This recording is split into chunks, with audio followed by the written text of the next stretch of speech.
Welcome to the channel. Today I want to take a couple minutes to talk about the purchase of the World Series of Poker brand by GGPoker and their parent company.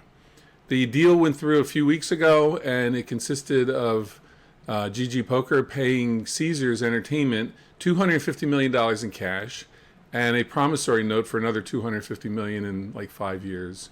I think they'll be able to pay it off. They seem to make a lot of money.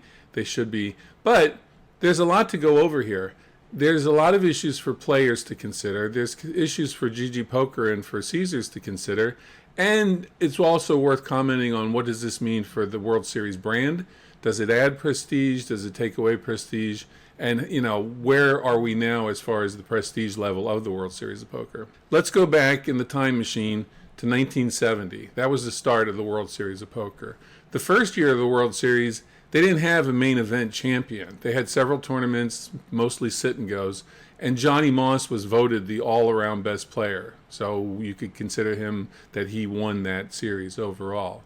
Since then, obviously, as we all know, they have the main event. They keep adding events. They have a ton of events. They have dozens of events now, but it's kind of grown steadily over the years. In 2005, the Binion family, which owned the original World Series of Poker brand back at Binions Horseshoe downtown Vegas, they sold it to Caesars Entertainment, which at the time was Harrah's Entertainment, for I believe somewhere in the neighborhood of $35 million.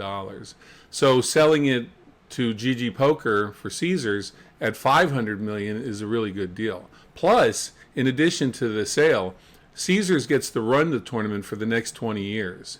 So to me, Caesars got the better end of the deal. Maybe that'll change. I don't know. We'll see. But for them, it was a pretty good deal. So for GGPoker, what's in it for them? GGPoker doesn't really have a great toehold in the United States.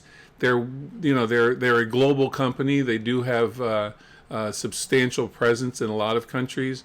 I believe they're licensed out of Canada. They're based out of Isle of Man or Ireland, somewhere over there in a tax-free haven. They have to build their brand up a little bit more in the United States.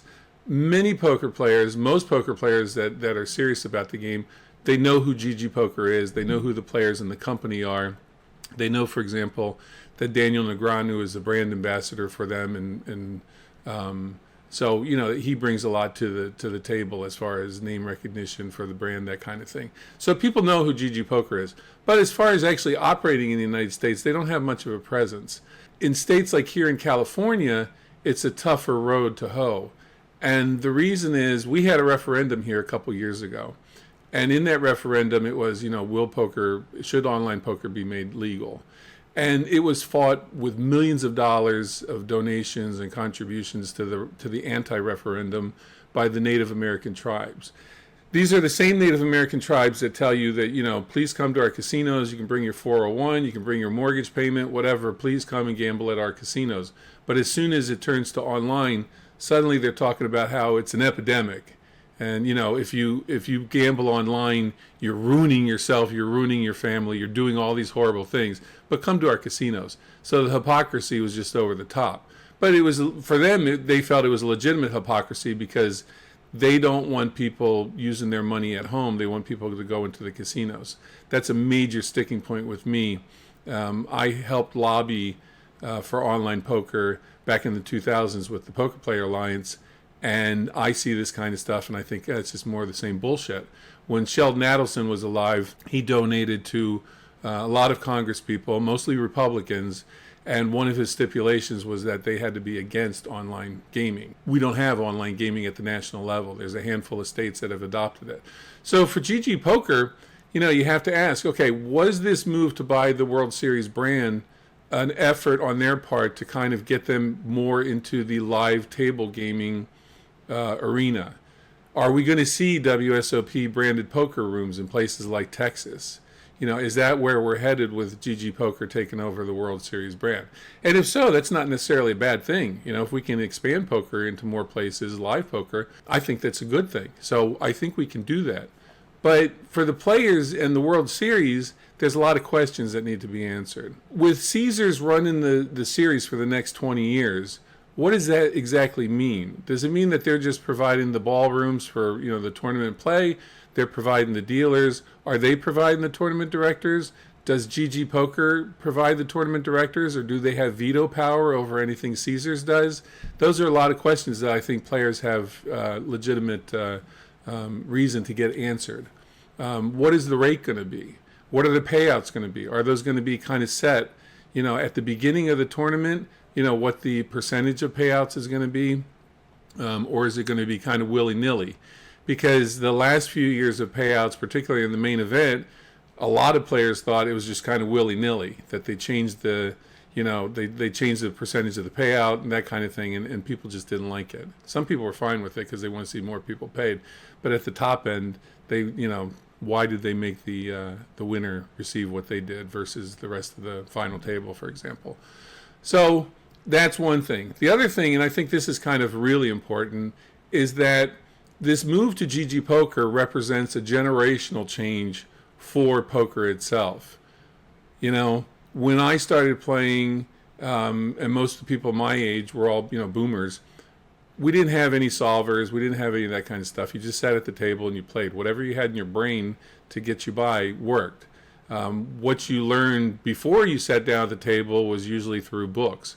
Nowadays, people will get more, the younger kids like Gen Z, they'll get more out of a podcast. They'll get more information listening to like a Matt Berkey or Doug Polk or somebody like that than they will in actually sitting down and reading a book. Or they'll just use solvers. And solvers are still kind of a thorn in the side of poker right now, because we just had a main event where the main event champion was seen going over to his rail, viewing a laptop that somebody at his rail had. His rail had family, friends, whatever, and a couple pros. And they were all studying this laptop. This is like between hands. Is that a problem for you? Yeah, for me, I'm not terribly comfortable with it, because they weren't watching reruns of Futurama. They were studying poker. They were looking at past hands. They were looking at solvers. They were doing something that wasn't quite right. But in their defense, the tournament director knew what was going on. The tournament director could see that, the player was going over to the rail and looking at the laptop and all that, and did nothing. I mean, if it's not a rule that you can't do it, then it's kind of hard to give them a hard time for doing it. So GGPoker needs to address this right away. They're a technology company. They've had issues with online poker and scandals and solvers and people doing things that they're not supposed to. They've been publicized. So they are going to be in a sharp focus as far as integrity of the game. If something happens at a live World Series event, whether it's a circuit event or Bahamas or Europe or Vegas, they're going to have to answer for, what technical limits are they going to put on players. And mind you, the player base is shifting to generations that have grown up with this technology. They see nothing wrong with it. I personally don't see anything wrong with it, except when you're, at a table. When you're at a table, you need to just play. But outside of that, if you want to go on break and you want to sit there at, Bobby Flay's Burgers and tap on your laptop and review the hands that were played, that kind of thing, I'm fine with that. Knock yourself out. But when you're at the table, you need to sit there and play. And I think that's what they need to be perfectly clear about and state their position, that this is how they're going to run their operation. Otherwise, you're going to have a scandal come up, and everyone's going to look to GGPoker and say, what did you do to the World Series brand? I'm kind of excited about what GGPoker's doing. They invested $500 million into the World Series. That means it's going to be around for a long time. I'm sure they have some ideas for innovation. Hopefully the innovation extends beyond just saying, okay, we're going to have more online tournaments. But I like the idea of the series changing brands.